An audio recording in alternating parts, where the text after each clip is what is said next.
Yeah, lying here for the first time.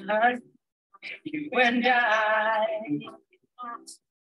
You'll be what you do for me. You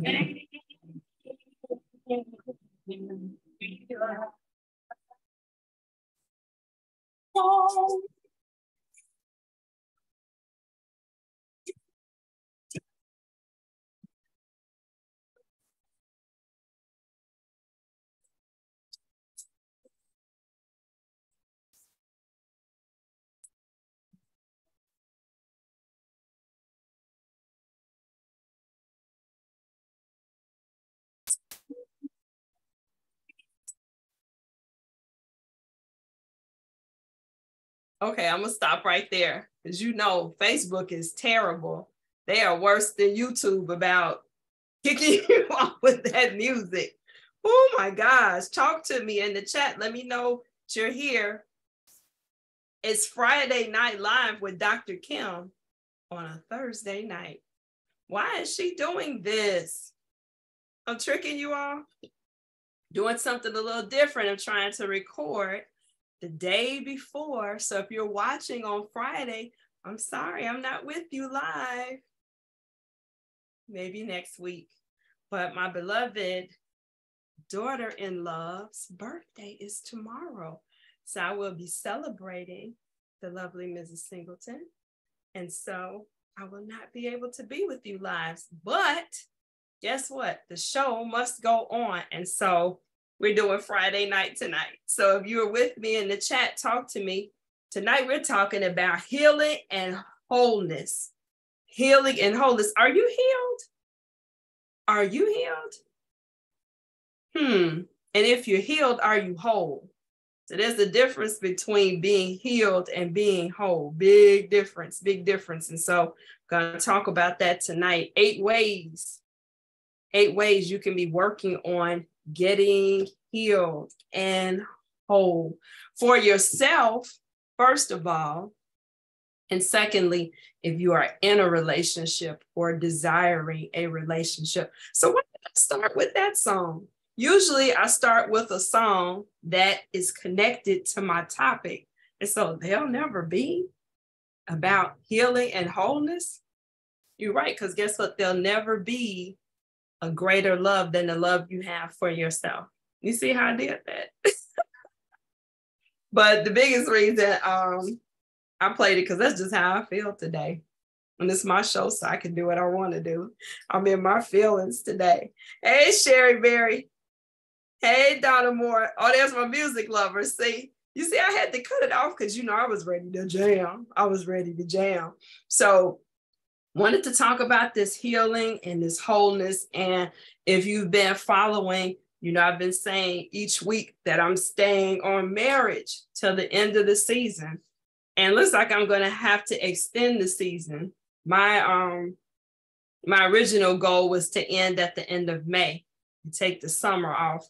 But it looks like I'm going to have some guests. The guest list is growing. And so these folks are not available to come in till June. So we're going to go into June talking about marriages. Hey, Donna. So invite some folks. Even though this is our recording, I need your energy here so the people who watch tomorrow night will feel it as well. So Healing and wholeness. Healing, if you think about healing, any part of your body, even your mind, right? Healing is the process of being relieved from a disease, right? Dis-ease. So something that is wrong with the body or with the mind. When we are rid of that and we no longer have symptoms and in some cases scars, we're healed. But you're not necessarily whole. You're not necessarily whole, which means what? That there's no residue and no compromised surface from the injuries that have happened before. Did you hear that? No residue. You don't even see the scars. You hear us talk about that with our mental health, right? That some people have been through the fire and they don't even smell like smoke. That's wholeness. And that's our goal. So even though we talk a lot about healing, are you healed? I can't be dealing with hurt people out here. They need to go get some healing. No, we need to take it one step further and not just be healed, but be whole. Be whole. That means we're on the other side of the trauma that we've experienced. And all of us have experienced some trauma. Amen. I think it was 2 weeks ago, I talked about that at least 1 in 5 people have experienced some type of trauma in their life. So that means you count yourself and 4 other people, 1 of y'all has been traumatized. So that would tell us what? There's a whole lot of healing and wholeness that needs to happen, right? So if we're showing up in relationships, and relationships are simply a mirror for wherever you are in your life. And so as I hit on these 8 ways to be well and to be whole, you may hear some of these that are showing up in your relationship presently, in a past relationship, which is why you're single or divorced now, or it might show up, guess what? Every morning when you wake up in the mirror and you're talking to you. Okay. So whatever the case, we want to be whole. And even though we talk about relationships a lot here, again, like I said about the song, it all starts with you. Are you happy with you? Are you living the life that you intend to live, the life that you deserve to live? And if your answer is no, then you definitely need to be listening to this and invite somebody to hear this too, because guess what? I'm preaching to myself. I found at least 2 of these. So I know Jackie's not here. Somebody find Jackie King. Let me tag her, because that's my note taker. She needs to be here. She probably at work.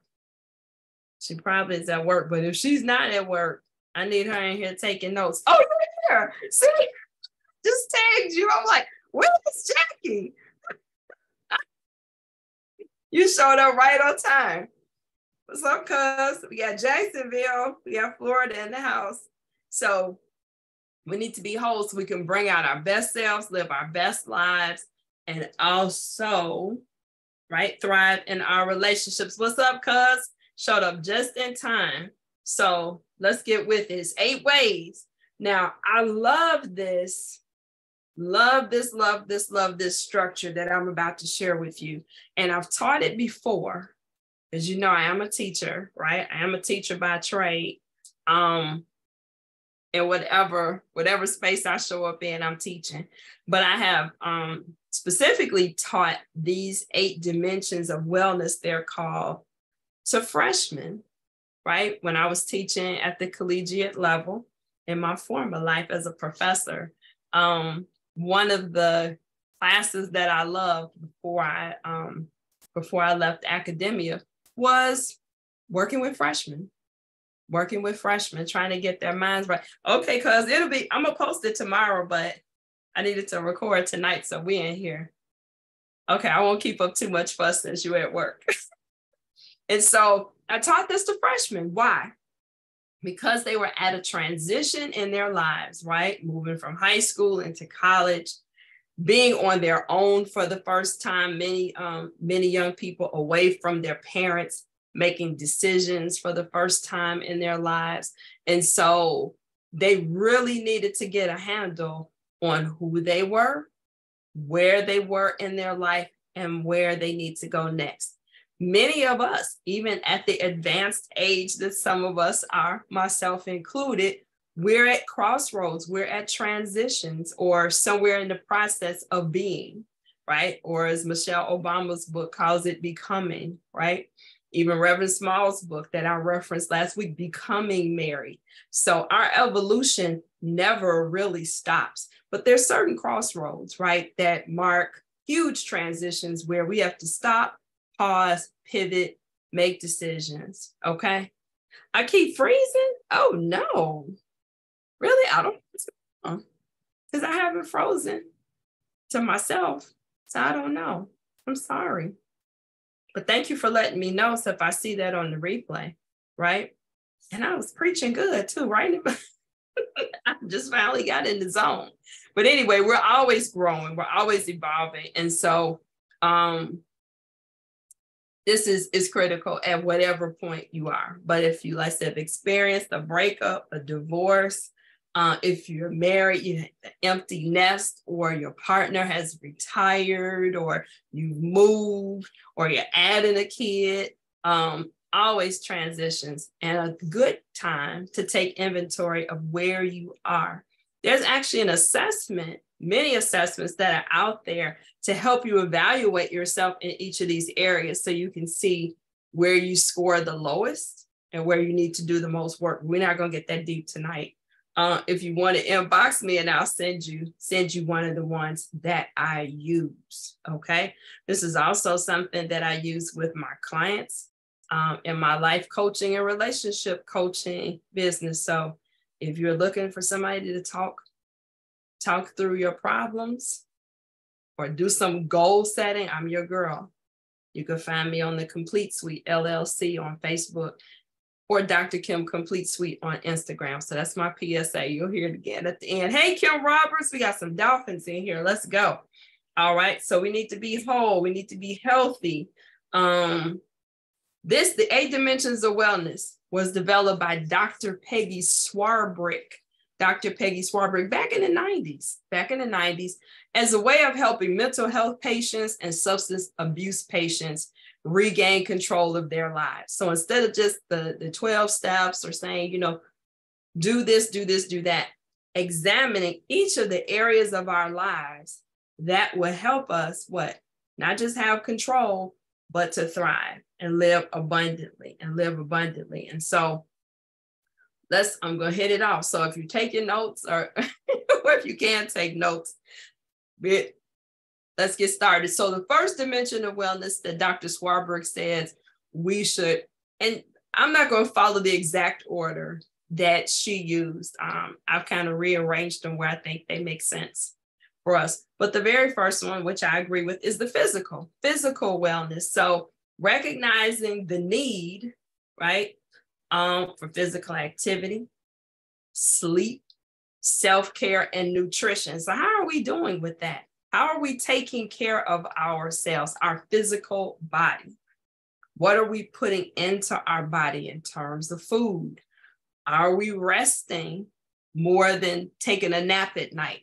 And at certain age groups, whether that's because you have young children or when you get a little bit more mature, like me and some of my friends in that 50 group, you start sleeping a little less too. So you might need to make some adjustments to your sleep patterns. Okay, so we want to look at how we're caring for the body. Do you have any regular physical activity? So whether that's walking in your neighborhood, going to the gym, getting up off the couch every once in a while, okay, doing some things around the house. It's so important that we take care of this physical body. We only get one. You only get one. So it's imperative that we take care of this edifice that we've been given, that we have to dwell in, right? From the day we come here till the day we say goodbye. So physical wellness, and think about how that figures into your relationship with yourself. Many women in particular, and I know men are going to be watching this as well, and I've seen some of them struggle different areas. What's up, Luana? Hey, boo. Good evening. A lot of people struggle in this area of physical wellness in terms of how they view their bodies. So if we hate our bodies, right, or we're into body shaming, you're probably going to be less focused or not as focused in taking care of your physicality as you should. Because like, oh, that's, well, you know, everything hurts, and well, I'm never going to get that 6-pack back that I used to have, you know, all of that. And so some people throw in the towel and they're like, well, you know, this is as good as it's going to get. This the 40-year-old body, this the 50-year-old body. And so somebody has something to say, they're just going to get what they get. But it's really not about your appearance as much as it's the quality of your life. And as somebody who has lost over 100 pounds, let me tell you, having less pain in your body definitely affects how you live your life. The things you choose to do, the clothes you choose to wear, the places you choose to go, just because you're feeling good and you're not in pain opens up so many doors. Hey, Isa, how are you? Come on in here. It's good to see you. So physical wellness, if you don't feel good in your body, that limits a whole lot of opportunities, right? And the quality of your life, even dating, right? So let's talk about the singles first. Your physical wellness. If you are not feeling yourself, you're dragging, you know you're out of shape, you know it's things that you wish you could wear that you can't wear, or things that you used to wear that you can't wear anymore. 9 out of 10, that may inhibit you even wanting to go out meeting new people. You say, hey girl, you just stay. My favorite Eastern Star. It's good to see you, beautiful. Yep. You're not putting on no clothes. You're like, forget it. It's too peoply out there. I just don't even want anybody looking at me. Physical wellness we're talking about. Married people, I hear this come up a lot. Married people, man, she's not the person she was when we got together. He's not the person he was when we got together. Well, things change. But here's where it affects the relationship. Again, not the aesthetic. And for some people, it's the look. Some people it's like, I'm trying to see around that belly. But for a lot of people, again, it's the quality of life, because you're dragging, you're not taking care of yourself. You've been eating bad. So you got hypertension, diabetes, arthritis, all of this stuff competing, right, for your energy. So instead of us going out, painting the town red, going for walks in the park in the rain with the one I love, you all know I have a song for everything, right? Instead of doing that, you want to stay home and Netflix and chill every single weekend because you're just tired, because you're just settled, because you're not physically well. You're not physically well. Deep down inside, and I'm not saying every weekend, but deep down inside, I know you see some commercials that you wish that was you, riding a horse or dancing or something. So physical wellness. Think about it. Talk to me in the chat. What do we need to do physically to get ourselves energized, better shape? Again, not so you can wear the sexy, even though I want you to wear the sexy. Getting yourself together so you get up in the morning, you are rested, you can face the day. You don't have to fall out after work like I do some weeks. Okay, I come in and I go to that big brown chair and it's all she wrote.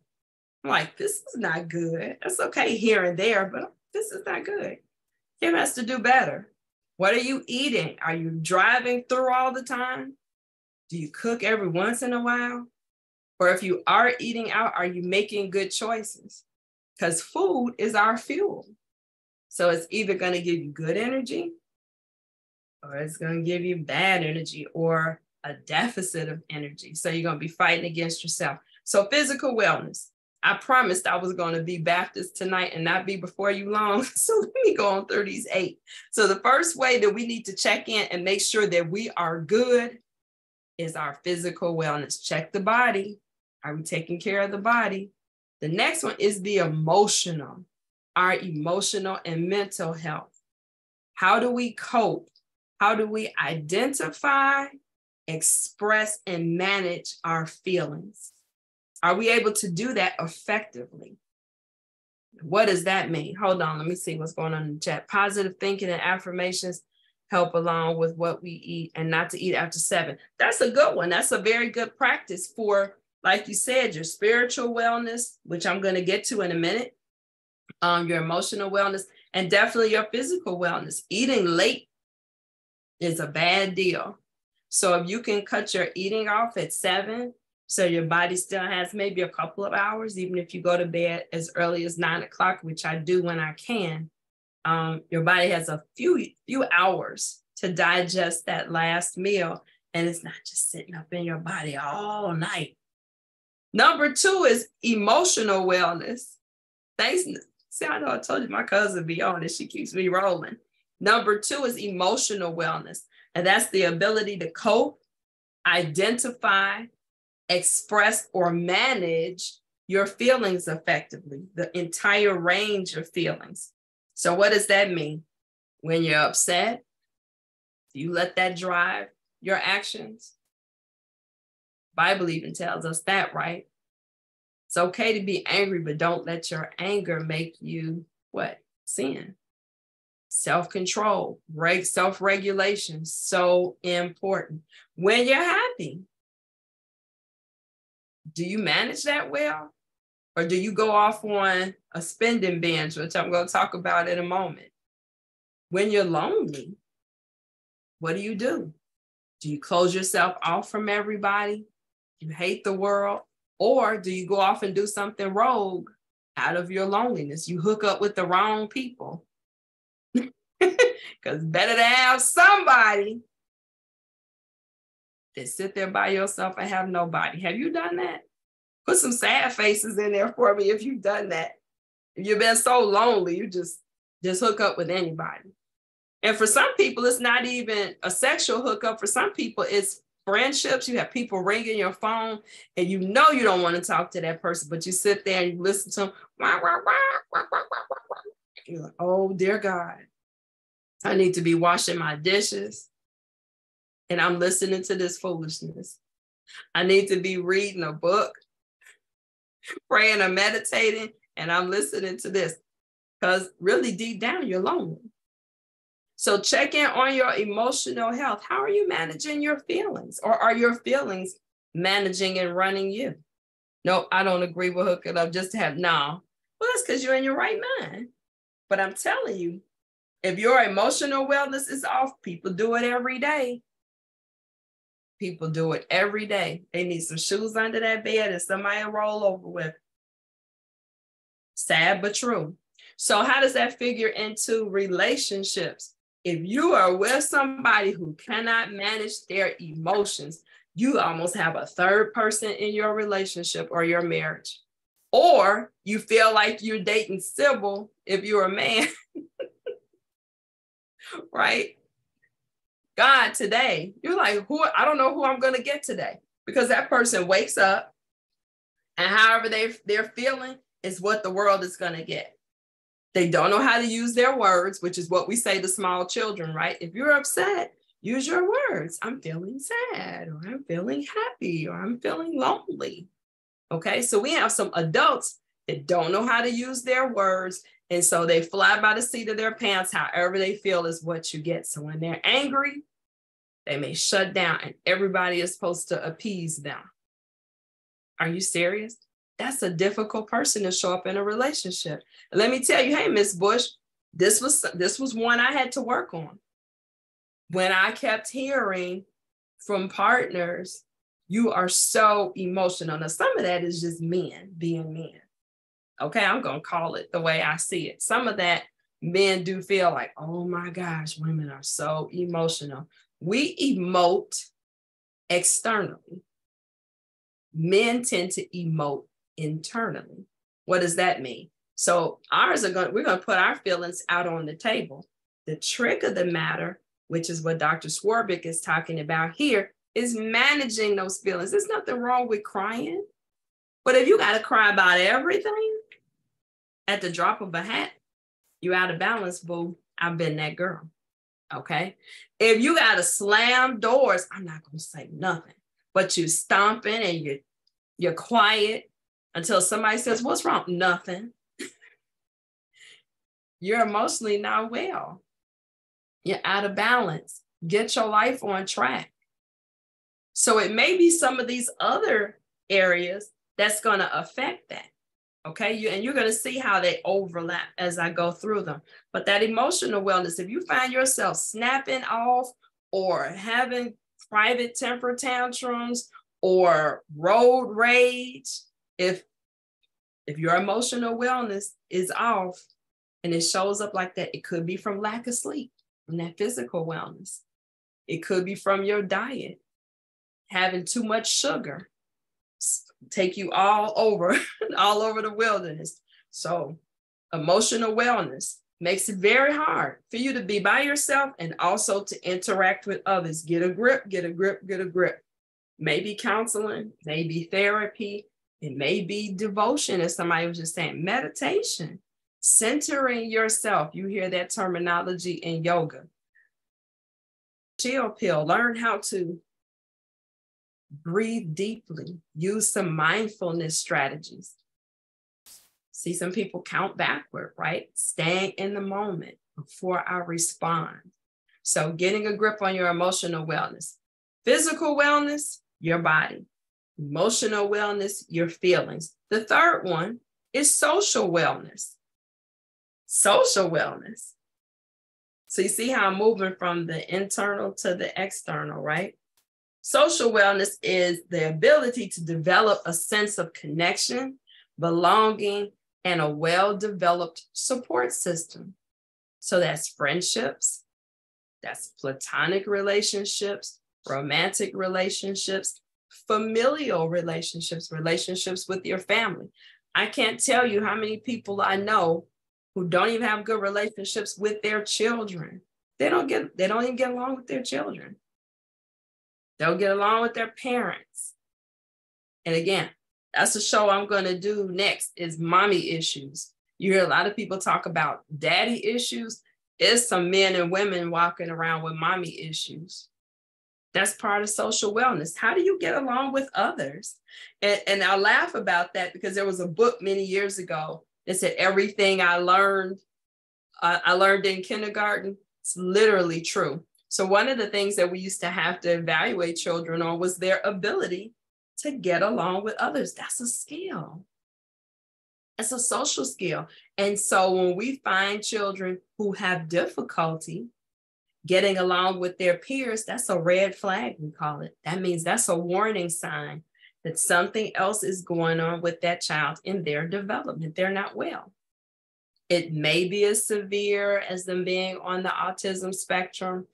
It could be some others, a psychosis of some kind, something emotional, but whatever the case, if you can't get along with your friends, if you can't get along with your peers, you're not well. So are you able to connect with others, or is everything about you? Do you have a group of friends or a friend that you socialize with? Social media has changed a lot of that too, or even looking at how people interact on social media. And I've always said that social media is just like the lottery. It's just like the lottery. It shows you exactly who somebody is. They either become more or less of themselves, just like the lottery does. When people get large sums of money, if they're spenders, they just spend more, right? If they have a broke person's mentality, it just has more zeros behind it. It manifests the same way. Okay, just more money. So social media is the same way. Have you seen that? The people who fuss and complain all the time, they fuss and complain on social media. People who are just kind of loners, they just kind of watch everybody, wallflowers we used to call them. They show up the same way on Facebook, show up the same way at work.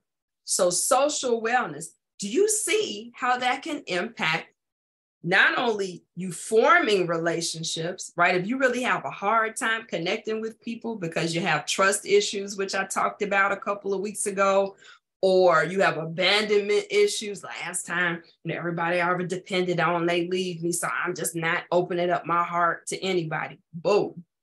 You're not well. You're socially suffering. You got to get a handle on that. And then what does that look like in a relationship? And I've heard many couples talk about this one, how when they were dating, oh, we were out going here, going there. And then as soon as we got married, one or the other decided, oh, I don't want to go out anymore. So now you have one spouse that still wants to have a social life, right? And their partner who's like, no, I don't do that anymore. Kind of like, I got you. I did, I guess, what I needed to do to partner up with you. I'm done with that. That's what young people do. Are you serious? So we don't have to do the same things, but there's something to be said for date nights, for us to still go out and just be social with one another, not talk about kids, not talk about bills, not talk about work, just gazing into the eyes of the one you love and talking about things that interest both of you. Social wellness. Even as an individual, that's important in a relationship, that you maintain connections, right, to your peer group, to friends, that women have their women friends, men have their men friends. Hey, we're going to play golf. Me and my girls, we're going shopping. Yes, we're taking a girl trip. That's for the people who don't think married women should take girl trips. Yes, you can. Hey, Elena, how are you, sis? Absolutely. You still need a social life outside of your partner. When I get to the last area of wellness, you'll see how that figures in. But you still need to develop yourself. That makes you a more interesting person when you come back together. We got something to talk about. So how was your evening with your friends? Yeah. Oh, wow, for real? Yup, and we did this, and so-and-so's doing that. It's a tool for growth. The more you kind of see what's going on around you, if you're around the right people, right, it can help you grow and cultivate some skills that maybe you have lying dormant or you put on the back burner. We should still be growing, right? Social wellness, the last piece of social wellness is, who are you hanging around? Maybe you're around people who you don't need to be connecting with. How about that? Maybe that's why you can't connect. Maybe you're hanging around some folks you don't belong with. That's why you can't get a sense of belonging. They don't even want you there. You got a bunch of haters. They just kind of let you be because they like seeing you up close and personal just enough to be able to talk about you. Or maybe you're the person in the group that you're the social butterfly and people like to keep you around because of the traffic that you bring. Been there, done that. Because they know I'm not going to go anywhere if somebody's not going to talk to me. Man, woman, boy, girl, people like talking to me. That's why I do this. So some folks used to, because I don't have that kind of circle now, but it used to be folks just kind of hung or wanted me in their circle because I attracted people. That's so lame. So social wellness. Are you good at reaching out? Are you placing yourself in circles where you have a support system? Or do you have people constantly sabotaging you, pulling the rug from up under your feet? Check your circle. When we get to intellectual wellness, it comes up again. If you're the smartest person in the group, boom, get a different group. Right? Iron sharpens iron. You hanging out with thumbtacks. How is that going to make you better? Get your life. Okay, I'm moving on. Physical wellness is the first area. Emotional wellness, the second area. Social wellness is the third area. We need to check in. How are we doing? What do we need to change so we can live our best life? So if you're not getting out, you're not doing anything fun, look at the sleeve. If you're not entertaining yourself, if you are socially anxious, meaning you start freaking out every time you have to go somewhere.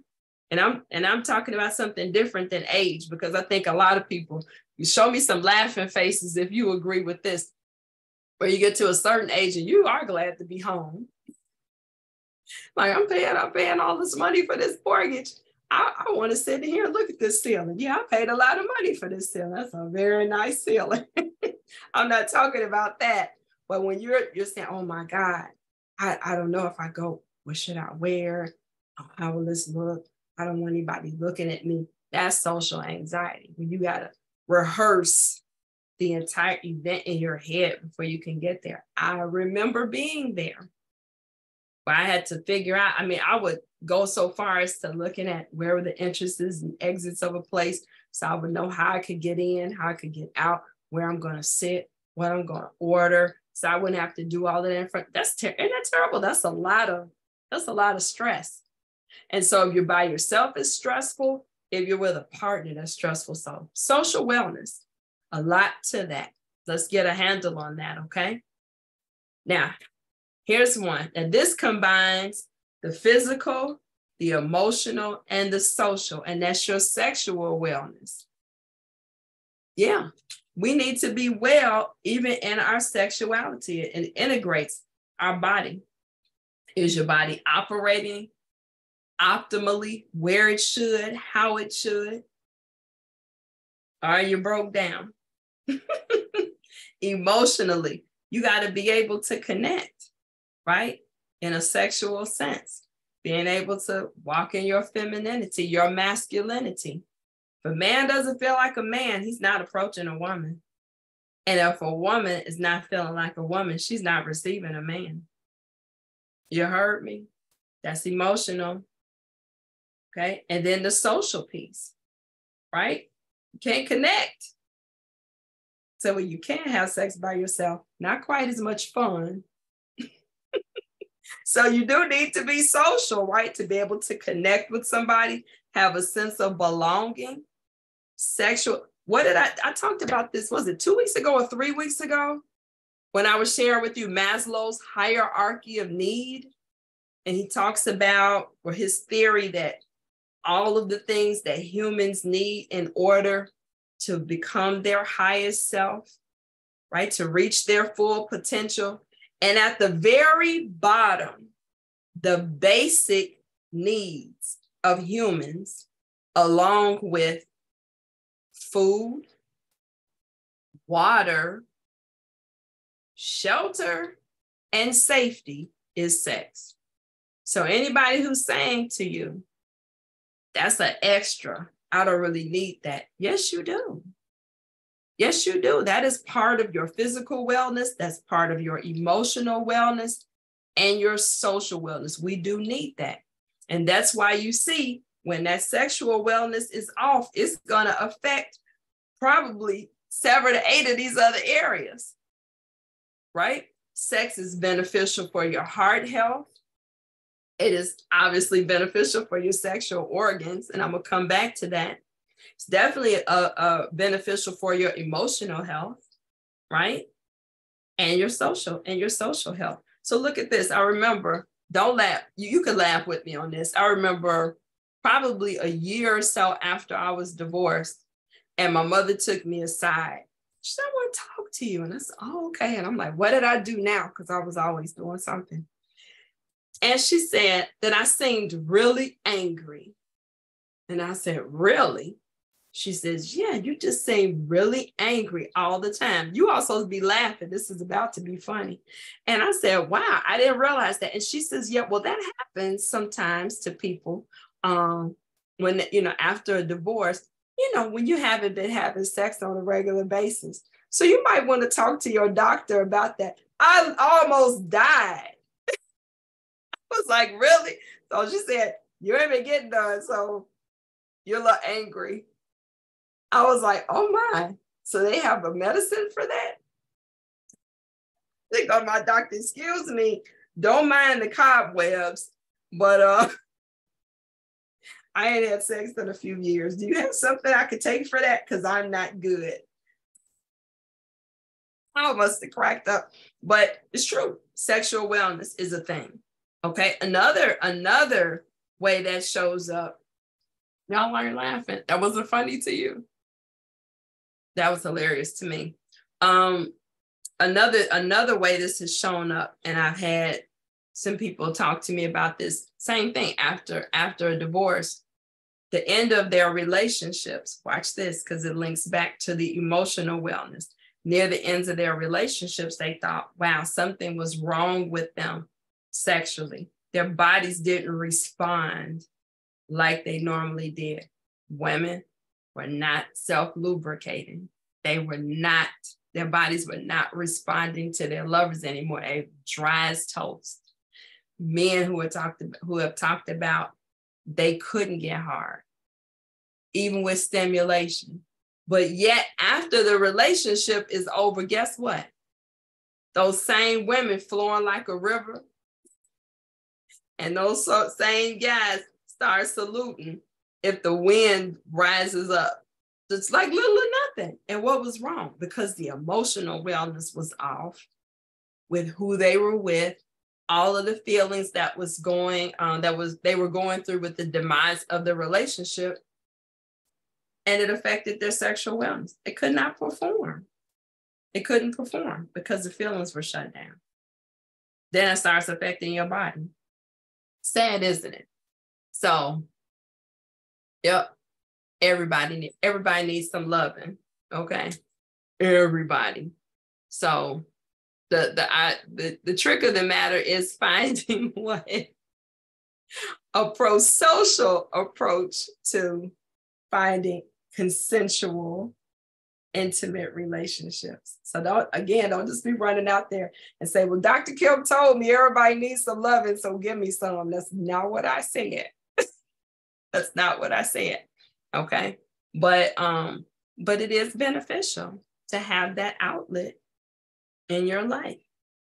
And when you don't, it shows up in some other areas. Ask me how I know.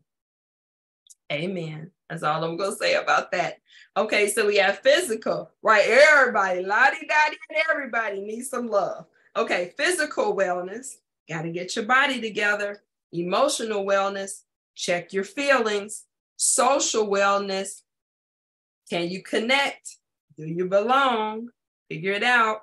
Sexual wellness, are you getting your physical, emotional, and social needs met through a loving partner in a consensual, intimate relationship? Goals. Okay. And then spiritual wellness. Now, you see how that kind of overlaps all the rest of those, right? And they're all interconnected because there's many parts, right? To make up a full, whole human being. So spiritual wellness, it's having a sense of purpose, knowing the meaning of life, or at least being free or comfortable in examining the meaning of life, having a good sense of morals, what's right and wrong, ethics, right? Having some sense of accountability and honesty. And it may or may not include religious activities. So it didn't say religious, but spiritual. So do you have a sense that there is something greater or higher than yourself? It helps to manage all of these other areas. Think about, and this is something that I had gotten lazy about, and that is really being intentional about blessing my food. It sounds very simple, right? We teach kids, say grace. Something I've done my whole life. But sometimes if I'm snacking or like say I'm eating on the run, I may not. And so I said, I've got to start doing that, because what does that do? That gears my mind. When I begin that meal, first I've given God thanks for the provisions for that meal, right? Because it's somebody hungry. So God, I'm grateful I'm not hungry. But it also sets my mind to do what? I'm taking in fuel. I'm intentionally sitting here eating this meal to satisfy my hunger and nutritional needs. not my emotional needs. And if you are an emotional eater or have been, you know exactly what I'm talking about.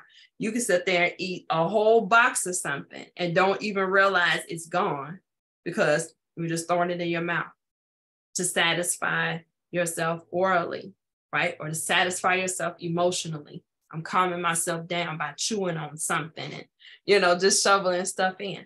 So that prayer for me kind of pauses and say, hey, you're about to eat this to your satisfaction. Be grateful for this moment. Spiritual wellness, getting in touch. What's going on with us? You see how it overlaps with the emotional? Okay. How I'm fighting gluttony by blessing my food. So spiritual wellness, think about how that helps with the emotional. Somebody mentioned it earlier about devotion and meditation, right? So being able to sit still and tap into a higher power, tap into yourself, and take a moment and breathe and think about your purpose. Why am I here? What am I doing? Am I letting my feelings run me? It's in that space of your spiritual wellness that you begin to manage these other areas. So if that's not something that you do or something that you've done or you haven't done in a while, take a sneak peek at that. Sometimes, again, just how you start your day. I tell everybody that I try my very best not to talk to humans before 9 o'clock in the morning. So I get really perturbed. That's why I start keeping my phone off most of the time. People will see me post, and I usually start posting on Facebook about 5 in the morning, maybe 5:30, my scriptures, you know, wisdom and stuff like that. That doesn't mean I want to talk to you. Okay. First person I talk to is the Lord, my creator. What's up, God? Thank you for waking me up this morning. Thank him for watching over my kids. Thank him for watching over my parents. They're still here. Thank you, God. Thank you, Lord, for this day I haven't seen before. Go before me, Lord, and order this day. And then I'll ask him sometime casually, so God, what are we doing today? What is it you want me to focus on? And then I have to get quiet and listen. I ask him to bless my friends. I call out all the relationships that I'm concerned about. Some of my students, some of my coworkers. And then, of course, you know, I got to ask God to cover my unicorn angel. Hey, boo. Always that. But I'm going to talk to God before I talk to any human. I gotta get my mental right through my spiritual wellness. Okay. So find your way. Meditation, quiet time, devotion, whatever you want to call it. Reading your scripture, reading a devotional, reading inspirational literature, whatever does it for you. But to check into yourself helps you manage some of these other areas. Let me move it along because we're almost at our time. Okay, so the very next one is financial wellness. Oh, let me go back because I didn't talk about the spiritual wellness with a relationship. Key. And you all have heard me talk about that triangle before. No, I'm not doing the pyramid for the Delta symbol, but a triangle. Okay, this is God, this is you, and this is your boo over here. Okay, I wish I had my whiteboard. I would draw it for you. And so within a relationship, how cool is that to be able to not only talk to your partner and not only for both of you to talk to God, which is the epitome, right? I said, that's a must have, right? In my next relationship, I got to have somebody that knows God on a first name basis. So when he's talking to God, God's, oh, okay, I know who you are. But not only can he talk to God for himself, he can talk to God about me. Not just praying for me, not me just praying for him, but also asking God, like, look, can you talk to your boy? Because he's not hearing me. We're not on the same page. And likewise him. Did you talk to your girl? Holler at your girl, God, send her a sign because, yeah, she's not able to hear me, but maybe she can hear me with her heart. if you place the message there. Wow. Spiritual wellness in a relationship, being able to talk to God, and I'm talking to believers, that's all I know. If that's not your faith tradition, please bear with me. Please bear with me. But this is all I know. I can only talk about what I know. To be able to talk to God about your situation when you can't or shouldn't involve other people. Hear me again. There are some things that need to be held, right, in confidence between you and your partner.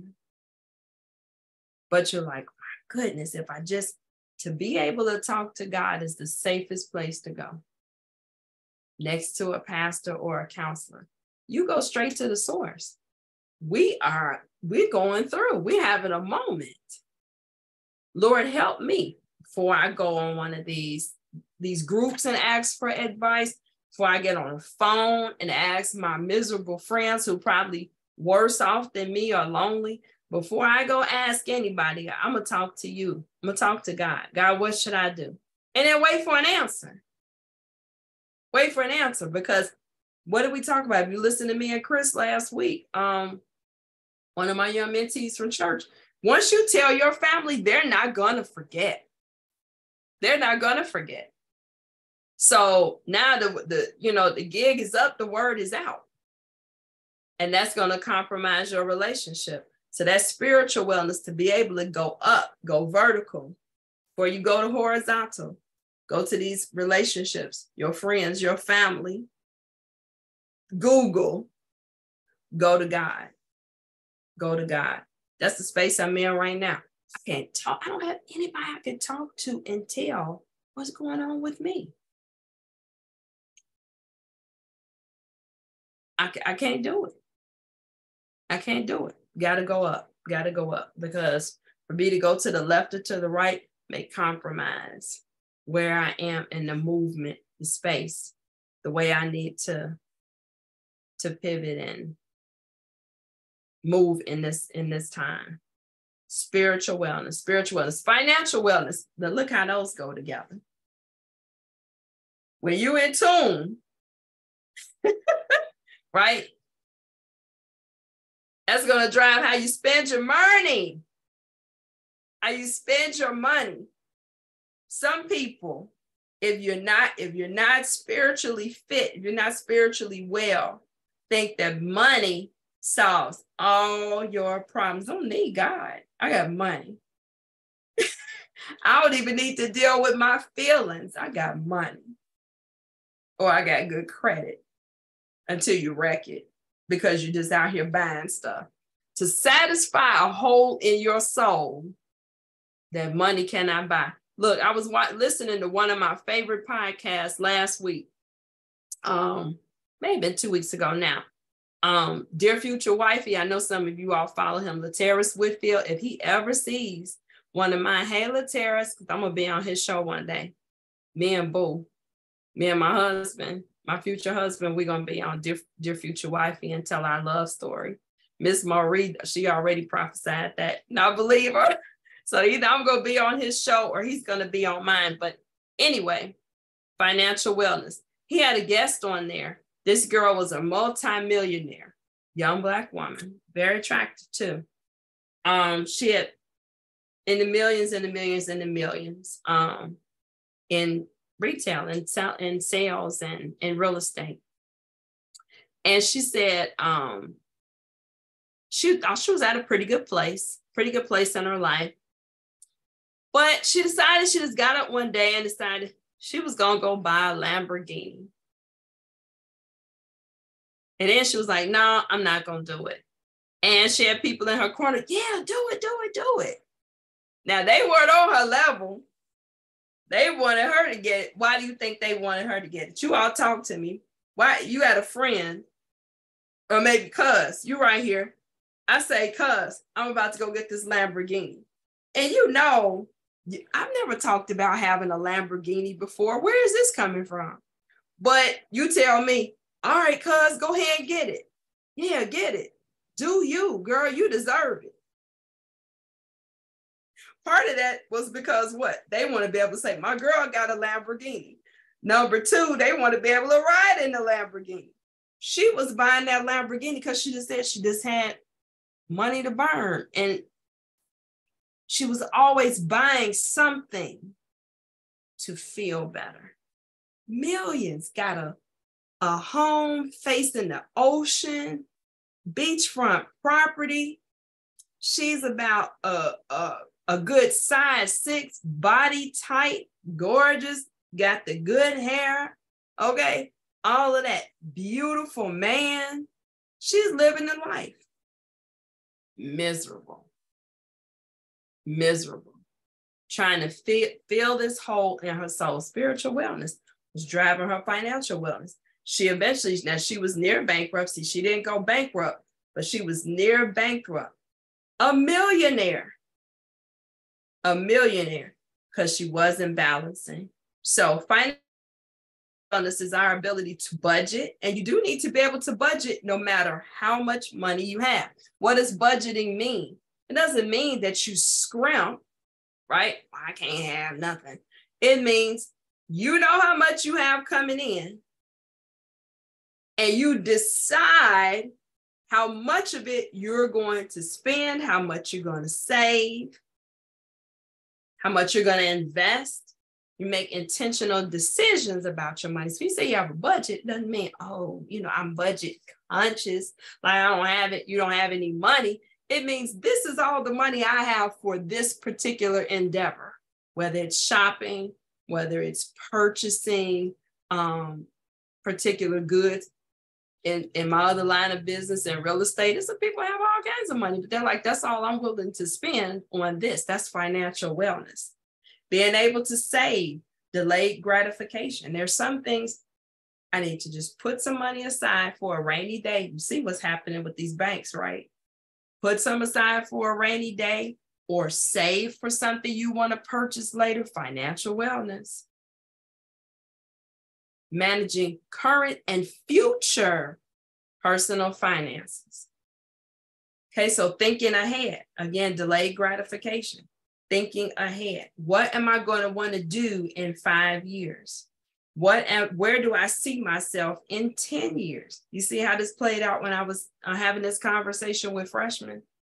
What are you going to do after college? What are you going to do when you're your parents' age? If you're visualizing that now, that's going to drive the decisions you're making now. Most people, and I have been that person, it's about today and the weekend. Today and the weekend. That's about as far out as you could think. Okay? So we've got to be able to think big picture. Spiritual wellness is going to have you do that. If you're not tapped into yourself, you might be out here without hope. You feel like, well, you know what? I'm saying, dang, Dr. Kevin's talking about a millionaire that almost went bankrupt, and I'm seeing this person that lost their house. What's the point? I can't take it with me. You sure can't, but you don't know how long you're staying here, and you might want to be able to take care of yourself to the best of your ability. Because what would you say about the Lamborghini? Yep. So why do you want that? I've never heard you say you wanted a Lamborghini. Now all of a sudden you want a Lamborghini. Thank you, cuz. I appreciate that. You would have my back. And I have you out here wilding out, buying cars that I don't even need. And so she's good now. She got in therapy. Amen. Got her emotional wellness, got her spiritual wellness together. And now she's back on track. So that financial wellness, how does that show up with single people? Listen. And you can call me what you want to call me. I only speak the truth.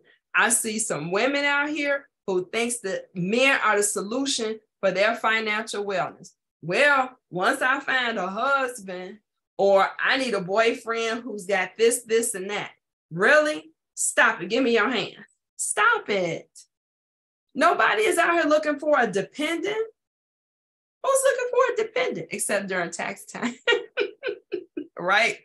But it's not a matter of do you have, and I'll say this for me, it's not even a matter of what you have, it's what you do with it.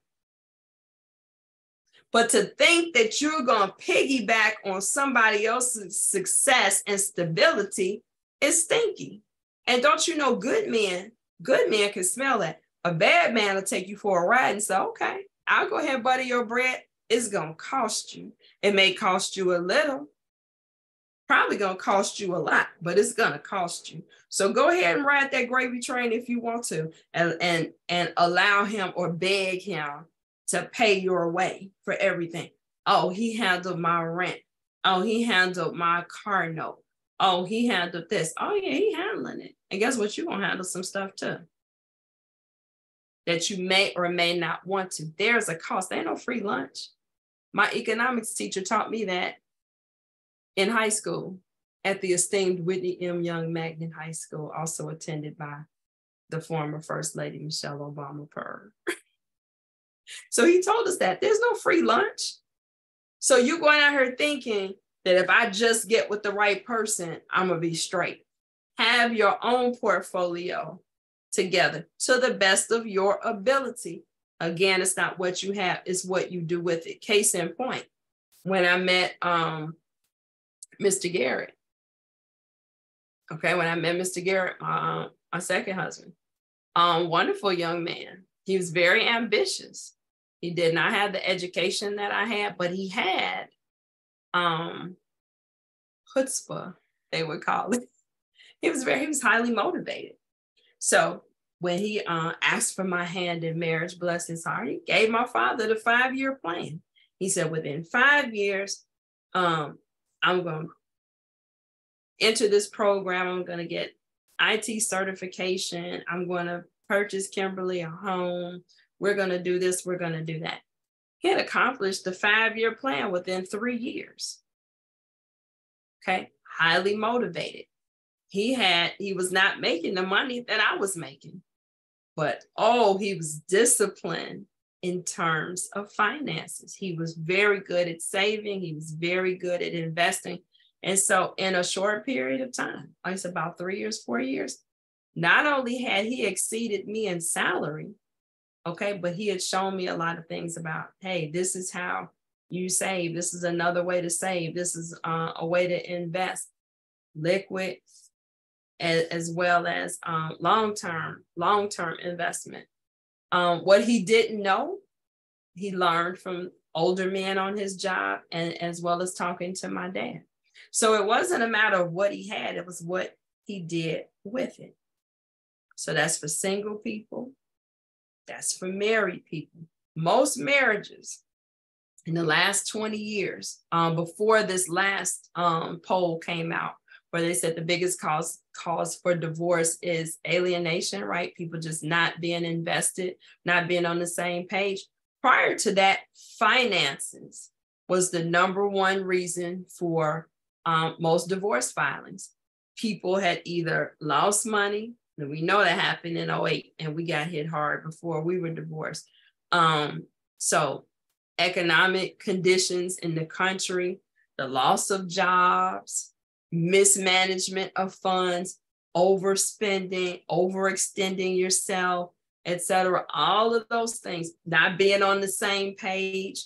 Now, granted, most spenders end up with a saver and vice versa. And if you can balance each other out, it can work.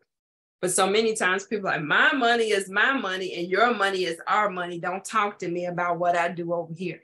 You're just supposed to fix it. That's not going to work. That's not going to work. Got to be on the same page. Financial wellness. So it doesn't mean being rich. It means managing what you have. And we know we saw our grandparents and great-grandparents do that, right? Put money under the mattress. We had piggy banks when we were kids. I still have a piggy bank. Okay? Still have a piggy bank. Mr. Garrett used to do this. He had one of those water jugs, the Hinckley and Schmidt bottles, and just put his spare change in there. So that was one way of, what do they call it? Passive saving, right? Passive saving. And then, of course, you do your automatic withdrawals to have some active savings, right? Continuously and consistently. So financial. And think about it. How does that affect your emotional wellness? When your money is funny, You're in your feelings. I can't go nowhere, can't do nothing. It affects your social wellness. When your money is funny, you're not going anywhere. You're not doing anything. You ain't want nobody to invite you. It affects everything. Physical wellness. Doesn't financial wellness, doesn't that affect your physical wellness? Right? What I'm eating. Some people, when they have good money, they eating road. They eating out, like we laugh, right? You could tell tax season. Come on, send me some laughs. I'm almost done. We know when it's tax season, because anytime I pass by Red Lobster, the lot is full. You're like, ooh, people got their refunds.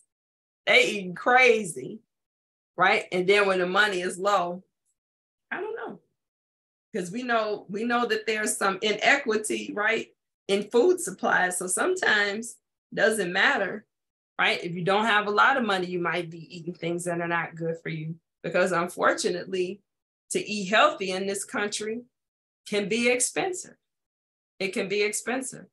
Juice is $5 or $6 a container, but I get Sunny D, which is, as my mom would say, gasoline and plastic. I can get a jug of that for $2. And then if you're trying to feed a family, God help us. So financial wellness, it can impact so many other areas of our life. Here's the last three: environmental wellness. Now, some sources talk about environmental wellness. Hey, Jay, talk about environmental wellness in terms of the world around you, right? So quality of air, use of resources, et cetera. Do you have a sense of how you commune and interact with nature, et cetera? There's other resources that say environmental wellness is a little bit closer to home. How do you manage your surroundings? Are you a junkie junk? Are you a hoarder? Are you OCD? As soon as somebody moves something, you got to wipe it, spray it. And I think COVID has made all of us a little bit, probably a touch of OCD, right? But how is your surroundings? How are your surroundings? That affects what? Your emotional wellness. It may impact your social wellness. Because I know some folks, if their house is not right, and there's been times where, for different reasons, my house wasn't the way I wanted it to be. So I didn't really want too much company, right? I'll come to your house. I'll meet you someplace else. Because my house ain't a home right now. Hey, Luther, God rest his soul, right? Your house is not a home. It's going to affect your emotional health. It's going to affect your social wellness. May impact your physical wellness. Kind of hard to sleep in a junky environment, right? It may impact your physical wellness. So you actually can't even move around like you need to. It may impact your sexual wellness. Now, don't laugh. Here's another funny one. I remember this is why we're not married anymore. But anyway, I remember Mr. Garrett. He used to crack up. He would crack me up. He come home. He worked second shift most of our marriage, and so he'd come home, and I want to get over there next to him. I miss you, and he's like, oh, I know you don't have no energy for sex because there's dishes in the sink. What? Are you for real? He's like, I know you don't have no energy for nothing. I know you don't want no good. It's clothes in the dryer. Where they do that at? You gonna tell me no? Because there's some dishes in the sink. So listen, your environmental wellness may affect your sexual wellness. It did mine. I know, isn't that a sad story? I should play a violin right here. It's really not a good example, but it's the only one I have. So take some time, think about your surroundings, the colors. If you all can't see my office or my studio, but I have my favorite color, that Tiffany blue, like an aqua blue. I have that throughout my house because it's peaceful for me. So when I come in, I walk in the door, even if I've had a lot of challenges, at work or in some relationship issues, I walk in my house and I feel peace. Things that I have hanging on the wall, a lot of motivational sayings and things like that. Yeah, I finally got my house the way I need it to be. It looks like Kim. It's a Kim size house, and it looks like Kim, and it feels like Kim, and it's good feeling. So that environmental wellness. Occupational wellness is number 8, occupational wellness. So recognizing your creative abilities and finding ways to expand your knowledge and skills. Yeah, been able to do that. Oh, I'm sorry. That's really not it. That's what I'm about to say. That's intellectual. That's intellectual wellness. Hold on. We need occupational wellness, which is feeling good about your job, right? Your work that you do. That is what vocational, they call it occupational wellness or vocational wellness. So like I said, having a sense of worth in your job, in your business, how you make your money. What else is a part of that? It's a lot of pieces to that. And so how many of us are not there? How many of us feel some kind of way about our jobs? You're like, oh my gosh, it's drudgery. I'm just going there. Hey, Brittany. Oh boy, I gotta go. It doesn't match. It's not using your skill set. Or maybe you feel like they're taking advantage of your skill set. So occupational wellness, feeling good about your work, the job that you do, the hours that you work. Many of us have been or are now in jobs where we feel like, wow, I'm living to work. That's all I do. Just go to work, come home, go to bed, and wake up the next day to do the same thing again. Is your job, your career, is it adding to your life or is it taking away? So it may be time to take a look at what you do for a living and see, do I need a different position? Do I need join a different industry?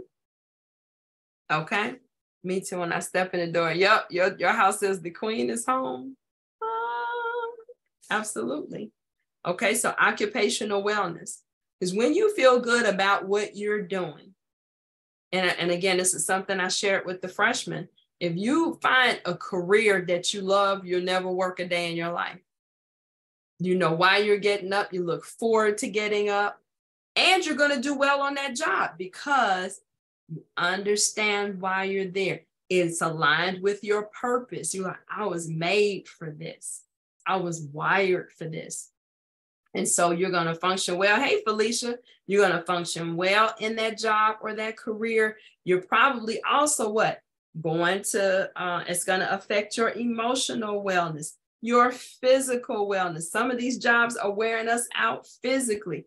For me, still, it's the commute. Even with the consulting that I do, it's a lot of driving. I'm like, I'm going to have to look at that.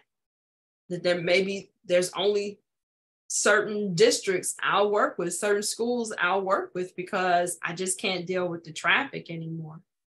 It's too much physically for me, right? Emotional wellness. Oh my gosh, I did that last year when I left the university, and people are like, you were a tenured professor. Why would you leave an appointment that you could have for life? Like I literally could have worked there until I died. But guess what? I was pretty close to dying. When you wake up crying because you don't want to go somewhere because you don't know what will happen today to affect you, and your emotional wellness is off, you got to make a decision. And that's what I did. It's like, nope, it's time to work for Kim. Got to do something else. So is it easy? No. But do I feel better about myself and life? Absolutely, I do. Because I know I'm using the skills that God gave me. I'm changing lives. I'm seeing the results of that. So, boom. So occupational wellness, how does that affect your relationships? Some people, you can't even find a person. You can't even find your person because you're working all the time. You can't even go out and meet people. That's affecting your social wellness. Or you meet somebody and they move on because, dang, I didn't think you were into me. No, I was working. Hey, Lakia, what does that look like in a relationship or a marriage? I've seen the workaholics do it. They get married to their job and your partner becomes, they're not a priority. You're putting all of your best hours, all of your best energy into that job. Now, I've also seen that work because I've been that person where I put my energy there. Hey, what's up, sis? How are you? How are you? I've been that person where I'm not getting affirmed at home, but I was getting an affirmation at work. So I'm gonna put all my energy there because my partner wasn't doing it for me. He had already checked out. So I'm gonna work. I'm gonna work. Did it make it better? No, probably made it worse. That was my coping, right? Because my emotional wellness was off. My sexual wellness was off. So I fixed it through occupational wellness, I thought. But I was, like I said, working myself into an early grave. And so we do it, especially if the money is good. Oh yeah, I'm not giving that up. And don't you know, they will write your obituary and post your job in the same day. And anyway, I won't go down that rabbit hole, but occupational wellness. But I've seen people do it, break up happy homes because somebody has chosen the dollar over their darling, right? So thinking about jobs, do we need to do it someplace else? Maybe we need to move.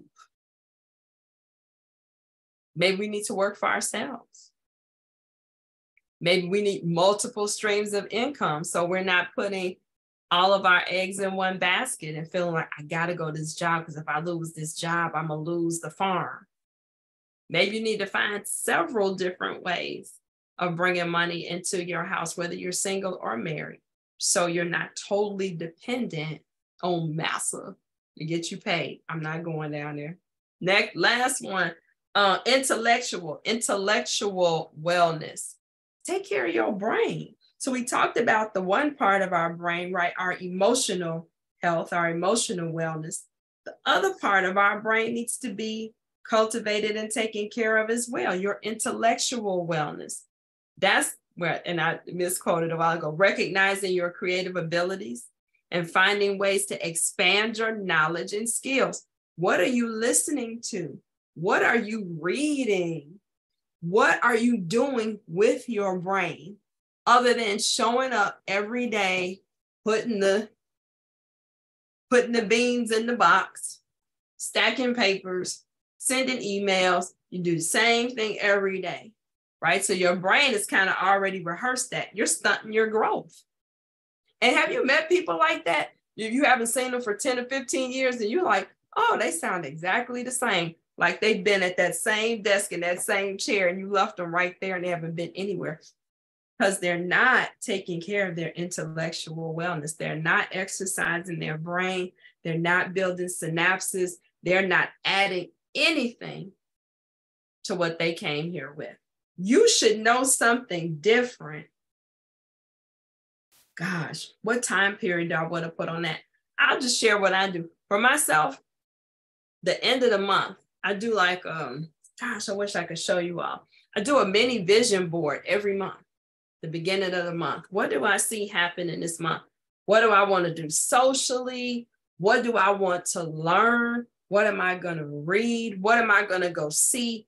So Kim is smarter at the end of this 30 days or 28 days of this February. She's smarter. She's better. She's stronger at the end of this month. My God, how that makes me feel great about me, my emotional wellness, because now I know something I didn't know. I found out something, maybe the answer or something I had to a question I had years ago, but now I'm feeling good about myself. It may impact my financial wellness because the more you know, maybe something you could monetize, right? And do for somebody else. It could impact your sexual wellness, depending on what you read. You might find out something, oh, I didn't know if I did that, that would happen. Let me find out. Or your physical wellness, right? You might be learning something that you can do about your health, right? So you can maintain or improve your health. So intellectual wellness is so, so important. It helps you navigate the world that is changing around you at warp speed, right? The world is changing so rapidly. If you're not, what did not Forrest Gump, Ferris Bueller, what did Ferris Bueller say? Said, if you don't watch, if you stay asleep, you know, the world will go on without you. You'll miss it. You'll miss it. So intellectual wellness helps us to be responsible, important members of society. Nobody should be sitting around being dumb as a brick. How does that figure into your relationship? Oh my gosh, again, have you seen people? They're like, one person is growing, consistently growing, and their partner just stuck, stagnant, right? But your intellectual wellness, if you're bringing that to the page, not only are you learning, but you may be able to contribute to your partner, inspire them to learn, share what you're learning. How can we grow and move forward as a couple if we both sitting here just stuck and dumb? That's sad. I think that was number 8, Jackie. That was number 8. Let me go back.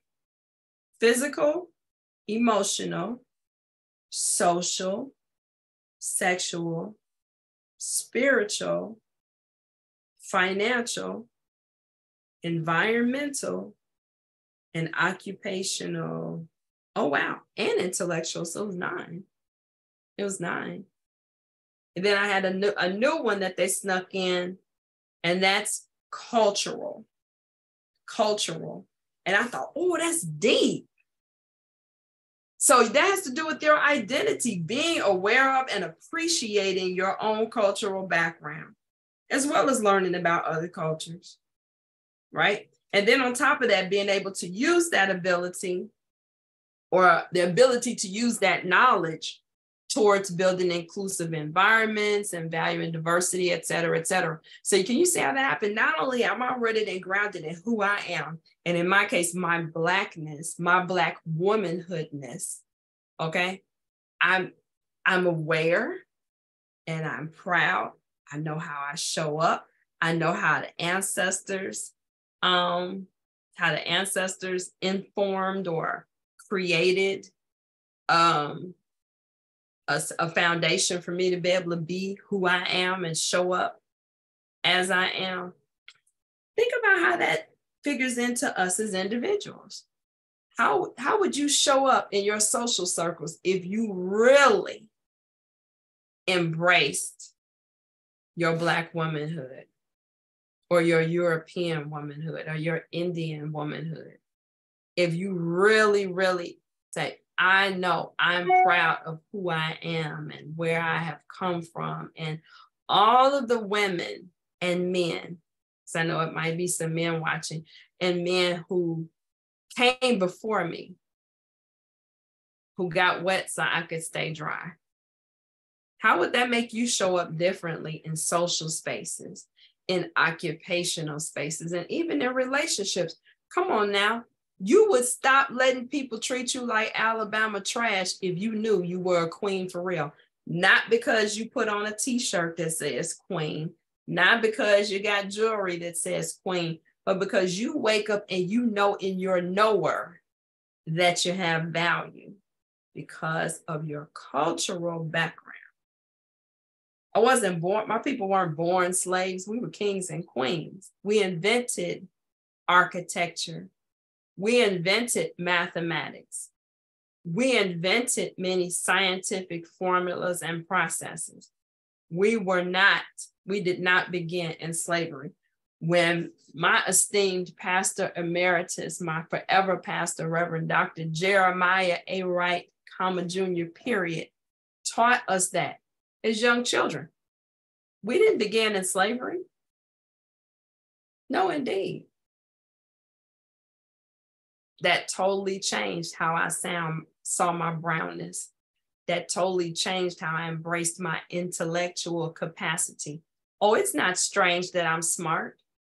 I come from intellectual acumen and excellence. So I've never felt like I needed to negotiate that or prove that to anyone. I show up smart because that's who I am. That's who I am. But I had to be taught that. That's cultural wellness.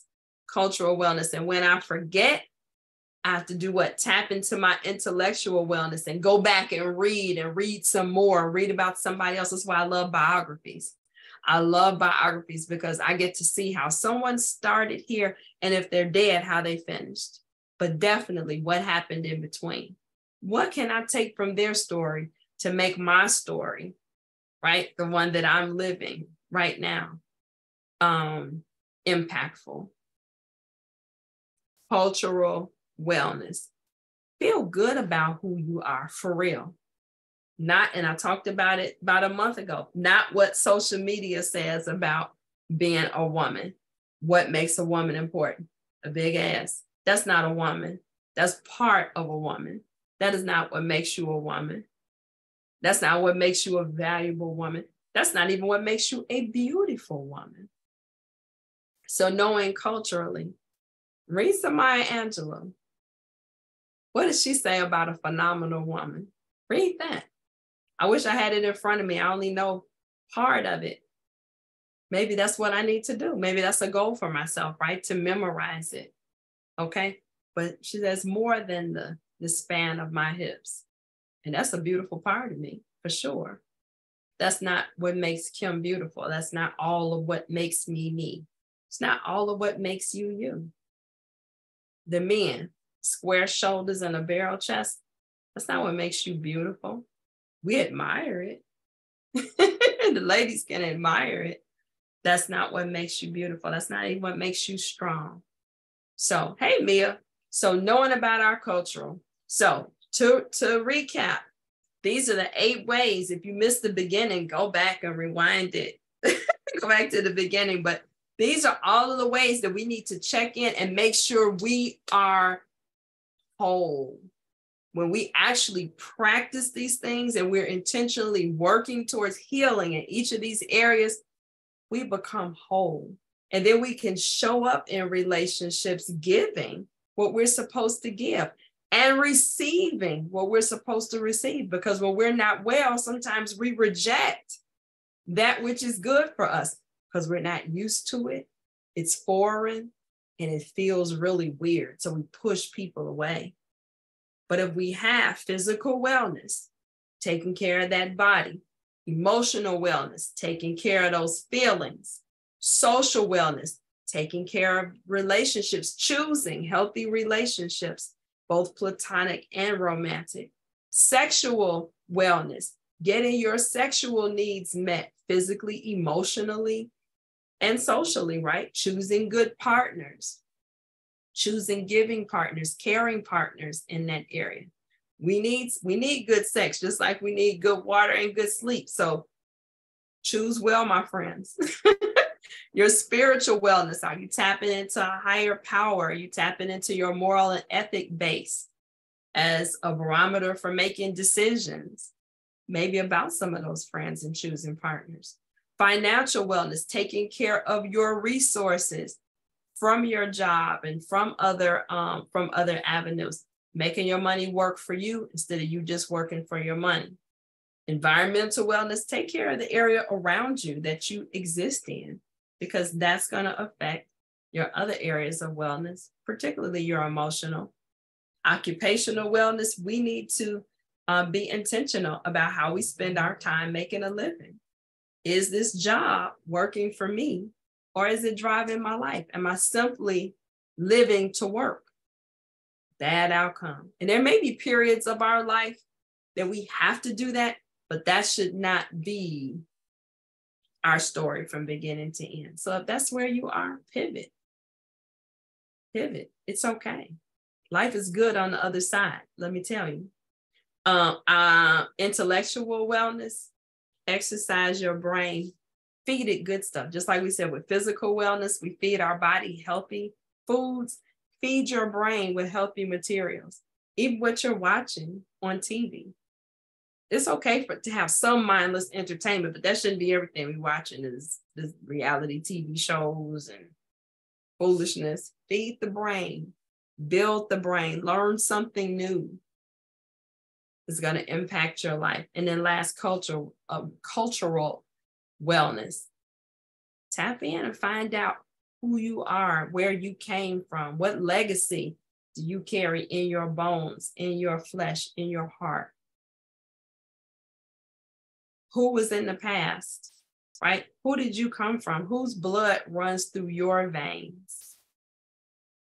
That either you want to change the trajectory of your life because you're like, I don't want to be like that. Or you find out there were some powerhouses in my family. I could do better than what I'm doing. I was made for this because I had an auntie so-and-so and an uncle so-and-so that overcame, that broke through. You all have heard me talk about my Aunt Arthurine Lucy. God bless my cousin Amber and Angela. If they watch this, our Aunt Arthurine, my great aunt, their mother and grandmother, who was the first Black student at the University of Alabama. Thurgood Marshall was her lawyer after she got expelled from the university because they could not guarantee her safety. National Guard was there every day, blocking her from coming to school. She just wanted an education. Just wanted an education. When I heard that story, oh, please. What did I care about being the only Black woman at this white university? Yeah, I'm going to show up. I'm going to show up and I'm going to be me. I'm not going to teach like everybody else. I'm going to teach the way God gave me. Because you know what? If my auntie could face the National Guard, if she could face her house being bombed and bomb threats and fire threats, then certainly I could show up and teach a bunch of white children with other white professionals who didn't think I belonged, didn't care. But it took me finding out who I came from that empowered me on a whole nother level than it ever did just from my parents telling me that I was smart and I was beautiful. It was a whole nother level. Cultural wellness, find out who you are and what you came from. So not only are you living and thriving at higher levels, but you also might bring a whole person into the relationship if you're starting one, and you may actually build some enduring qualities in the relationship that you're in. Yeah, much more. Whole people draw whole people. One step beyond healing, okay? So stay well, my friends. You're a work in progress. You can do this. I believe in you. And I know you're getting better already. Please share this. I said, this will be on YouTube tomorrow. So if you're watching this on Friday night, I got you. We weren't live. So this will be posted on YouTube tomorrow. So you can share it. Share it with somebody. If you do want the 8 Dimensions of Wellness assessment, so you can actually see some descriptors, see where you are doing well and where you need to do better. I will post that in the group, and I'll also post it on YouTube so you have access to that. And if you ever decide you want to just talk some stuff through about your life, your relationships, I'm your girl. You know, I'm the relationship renovator. I love seeing people get the love that they want and work on keeping the love that they need. That's what I'm all about. So if you want to talk about your stuff, you can find me on Facebook, The Complete Suite LLC. You can book an appointment there. Or on Instagram, Dr. Kim Complete Suite. And I would love to talk through, give you a little coaching about life and relationships. But until next week, cheers. I had a little Stella Rosa Black here to accompany this conversation. Thanks for hanging out with me tonight. Thanks, Cousin Jackie, for the notes. Thanks, Mia. Thanks, Felicia. Thanks, Lakia, who else showed up. Sherry Berry was here. Brittany, Jay, all the crew. Elena, he's all Miss Bush, Isa, I think Luana was in here. It's a bunch of ladies, and Donna. And if I missed somebody, I'm terribly sorry, but I'm glad you hung out tonight. Make sure you do some sharing tomorrow, and I will see you next week. Love you to life. Good night.